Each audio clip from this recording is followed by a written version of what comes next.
So the opposing states are only here for the human mind, being created by the human mind, for whatever purpose this ego appears as, to do this, to take this course of actions. It matters not. It's just a game. It's just an event, an experience. This human state is a reflective explosion of the original state.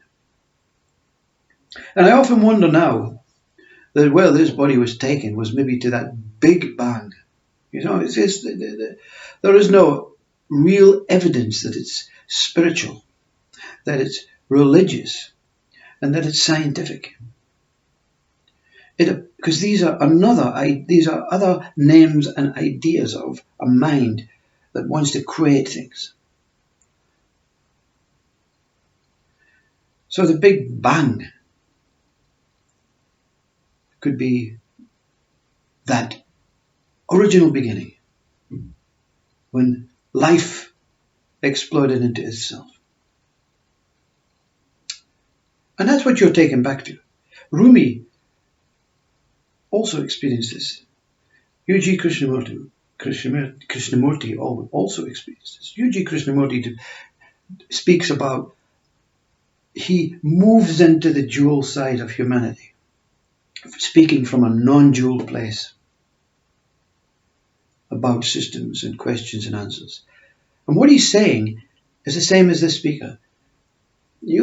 Whatever it is that you make up, that your mind is attracted to, associated with, attached to, is just ideas, fluctuations of a system that has been put into place by itself. Not to control humanity, but to diminish that non-dual thing so that we can make this thing, life, slightly more interesting. I don't want to be the caveman. I want to be a contemporary, intelligent, wonderfully evolved, deep, profound thinking human. And that's the human mind speaking about itself. Nothing changes in life. The caveman still eats. The caveman, or the chimpanzee, it still eats. It still appears here, does the toilet, sleeps, climbs trees, whatever you want to, swims, walks. The things that every single animal in nature does. We also still do the same things. Our mind, the non-dual mind, can take you into different dimensions, into different planets, into different time frequencies or whatever it is. But again, what is experienced will have to come through the human mind to describe it to another being. What did you see? Angels. Imagine saying that to the caveman. Look at the angel. It doesn't know language. Nothing. We think coming from primitive to intelligent, contemporary, civilized is an improvement. But we still die. The body still fades. The body still gets an illness. The body is still able to do the same things as the chimpanzee and the caveman. It appears. So again, the speaker is not here to derogatize the human mind. But let's not, it's very dangerous to think we are evolving. Because suddenly a pandemic comes in, a little invisible virus beats us. Oh, we're so powerful. Yeah. A little apparent invisible thing takes our bodies away. How powerful are we? What would the caveman have done? Same thing. Try to fight it. Try to get some leaves or whatever. homemade medication. Try and drink some gum from the tree or whatever it is to try and eradicate this virus. That is part of you. Whether it's in you or out of you, it's part of you. Because you're a non-dual. You remember, you're one whole. The virus is born from you. It's a name. Life is very basic, very simple. Non-duality is very basic, very simple. That's why you find most who have experienced enlightenment, they're not interested in participating in the things they did before. They become quite mundane and quite boring because they know there's nothing at the end, because the end is within the one that is looking. The end has been created by the one that is looking. The end is a world. The end is a possibility. It's an idea, another concept. Same as the path. Same as the journey. The journey is you appear suddenly, whatever you are, in a body, in a thing, in an encased thing. And after a period of time of managing to survive, the body is taken away. And that's life. Whether you have the best technological equipment, the biggest house, the greatest castle, whether you're the most successful, whether you are Christ or Buddha, we all disappear. Appear and disappear. Non-duality is when that explosion, that impact, that realization is, it matters not whether this body disappears, because whatever I am will remain through other bodies, through other worlds, through other winds, ideas, thoughts, through other raindrops, because we are a recycling entity of consciousness, whether we like it or not. Because it's the mind, the human mind, that either likes it or dislikes it, because the human mind has created likes and dislikes. Are you getting this now? When you take away your mind, you see, that's what enlightenment involves, is a mass exodus, whatever means leaving, a mass leaving of your thoughts, a mass leaving of your mind. Everything that you associate with, everything that you attach with, you have to say, I don't want it. I don't even want this body. Take it away. I don't even want this mind, this head, this life. I don't want anything. Like Ramana Maharshi says. And then you lie down and wait for death. Wait for death. And everything that comes that entices you to stand up. Angels. Beautiful Kundalini experiences. Starvation. Pain. Suffering. Everything that entices you to get up. Get back on with the human life. I don't want it. I'm standing my ground. Whoever put me here will take me away. And that one that put you here punishes you. Now you're non-dual. Now you won't fit into this dual world that the human mind has created for itself. So therefore you will have no interest. Because I'm not allowing you to participate anymore. So you see, is it enlightenment, a punishment? Or is it a revelation? Again, the human mind has created that. It's just an experience. All of this is an experience. A one-off, unique experience. So suffer no more. That's possibly the words from this one. That's possibly why I speak every day, every now and then. You're not here to suffer. And you're not suffering. The human mind is suffering. Because the human mind is differentiated between suffering and joy.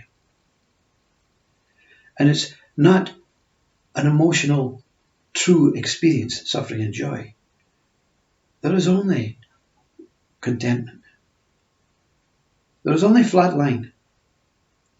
And when you're flat line, you become that boring, uninteresting, but inside and outside and everywhere. Wow. Life is just a moving, beautiful, loving experience. But when mind comes in and fluctuates and says, now let's look for something interesting today, boom.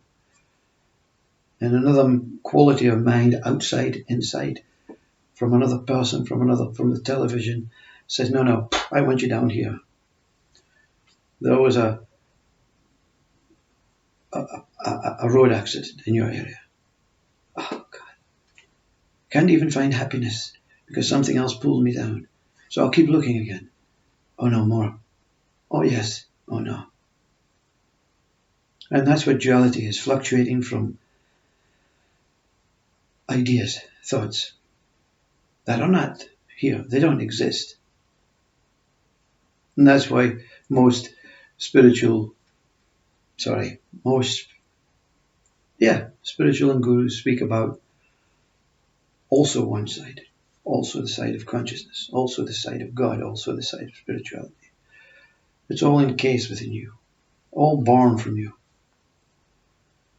When I say you're beyond power and powerless, what does that mean?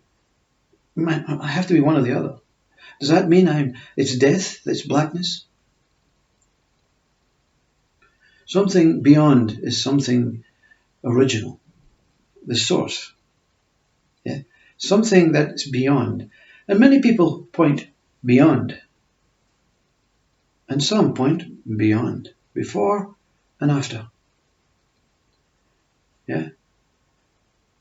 Something that is beyond all these things has to be the source of all these things. Does this not make sense? Yeah? Let's look at it in a human way. The car can be classed as fast. It can be classed as noisy. It can be classed as convertible and cozy and impact by a small, whatever it is, encased, beautiful. I don't know. I find it difficult to find human words interesting and descriptive anymore. So the human car is either noisy or fast. But where does the noise and the speed come from? From the human car. Source. Without the car, that speed cannot be experienced, that noise cannot be experienced. So if you go backwards, then to you, where does my walking come from? Yeah. Where does my swimming come from? Where does my feeling of emptiness come from? Where does my feeling of pain come from? And the lazy ego mind will say, well, it's the brain. Yeah, the brain. Okay, so where does the brain come from? And what is the brain operating for? Well, it's operating for my body. Well, is it? Is it operating for your body? And then so many say the brain is an antenna to the satellite dishes in the sky, so that the Illuminati can control us. So again, this is ridiculous, but the brain is a midpoint. But it's been accepted as a midpoint. Matters not. If it's positive or negative, it's accepted as a midpoint. So where does the brain come from? What operates the brain? Where does intelligence come from? Where does memory come from? See? And then you go back again. And you can go back and back and back and back and back. And what happens? You're denying everything. You're denying the car. You're denying the noise and the speed exists without the car. You're denying the body exists without the brain. You're denying the brain exists without whatever it is connected to. Then you deny what is connected to. So you're denying, as Ramana Maharshi says, to become nothing. And what is non-duality? One whole thing. One whole nothing. Because thing and nothing are the same. One whole life. Neither positive nor negative. Neither happy nor sad. All opposing values disappear. There is only oneness. Flatline. With the ability to say, yes, I know the difference between front and back. I know it's not true.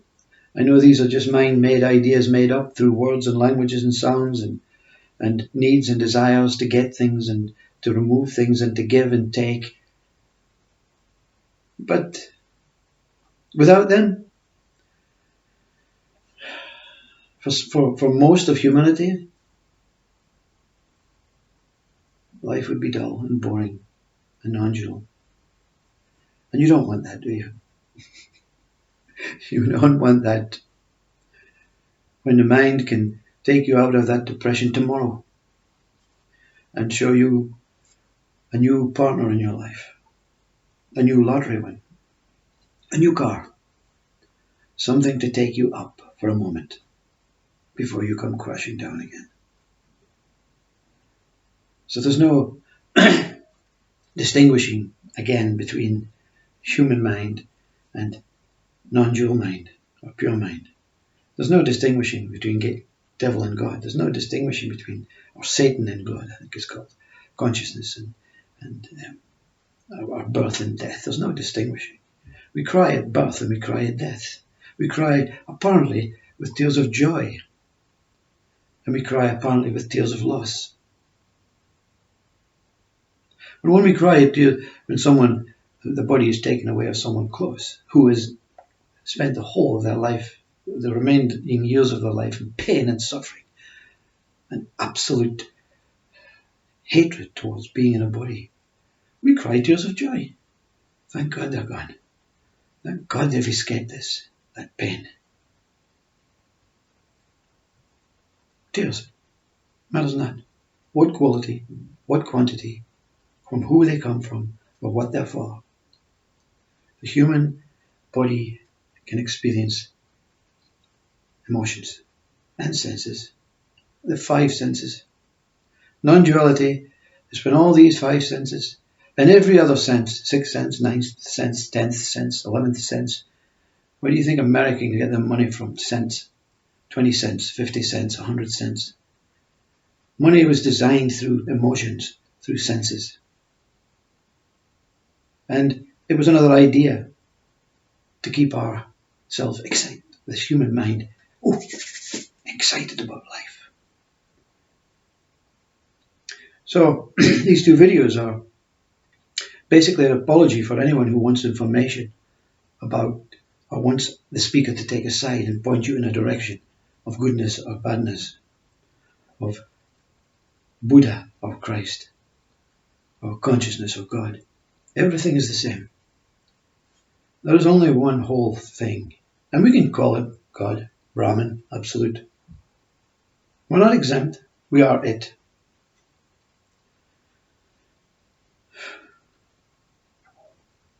But we're not it.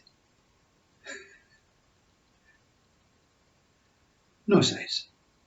Everything is sightless, nameless, and everything is that what it is meant to be. Everything is as it is. Everything is okay. And that's Buddha. Contentment. No size. Balance. Namaste.